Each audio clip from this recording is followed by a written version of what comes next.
everyone, today's hair idea is something I'm calling the textured curl braid, and it's been inspired by a number of different images that I've been sent by you guys, my subscribers. There seems to be a trend on Pinterest and Instagram of these wide and loosely tied together braids, so that's what I'm shooting for here. It's also a little bit of an experiment in that I'm not going to use any hair extensions, which is something I've seen a lot of with this sort of style. My reasoning for this is that not everyone has the luxury of additional hair pieces, and when I can, I prefer to skip them myself. You can see that I've prepped by curling everything with my 3/4 of an inch iron, and I've sectioned some hair at the top of my head and twisted it into a small pompadour, which will be the base for this style. And from there I began to pick up pieces of hair from along either side of my head just as I would if I were making a normal braid. Since my natural texture is so fine and frizzy, I rubbed some lightweight wax onto these pieces in an attempt to cut back on flyaways, and I did this before I made each of my twists. But because I was looking for volume, I chose to gently tug apart these rolls. Through some trial and error, I discovered that it's easiest to do this by pinching the hair along each of the points where the strands turn. Happily enough, this particular motion along with the product left me with just the right amount of fuzz. And in terms of shaping this, there really wasn't any rhyme, reason, or pattern.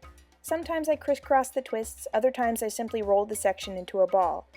I love things that aren't totally symmetrical, and you can definitely see that that was the case here. When it came to pinning, I used a combination of closed bobbies, and then I used open pins too. The closed ones were great for securing the loose twist to my scalp, and I used the open pins to close any gaps between twists. When I got to the nape of my neck, the pattern changed, but just a little.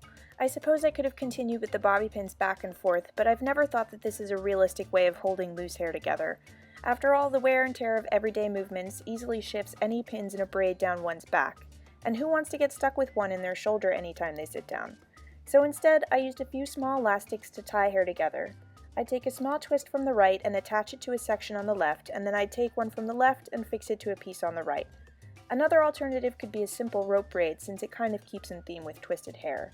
And once I had the basic shape in place, I went back in to do all of my finishing work. This is the point during which you can tug on rolls of hair for even more volume, or you can move bobby pins around if you need to. It's also a good time to curl any awkward ends into more flattering shapes. And with that done, I went through everything with hairspray.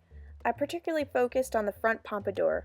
A little bit of product mixed with some finger raking makes the hair on top appear a bit more piecey, which I like.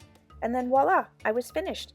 I hope you all enjoyed my hair idea for today. If you did, please give this video a thumbs up and share pictures of your recreations with me on Instagram.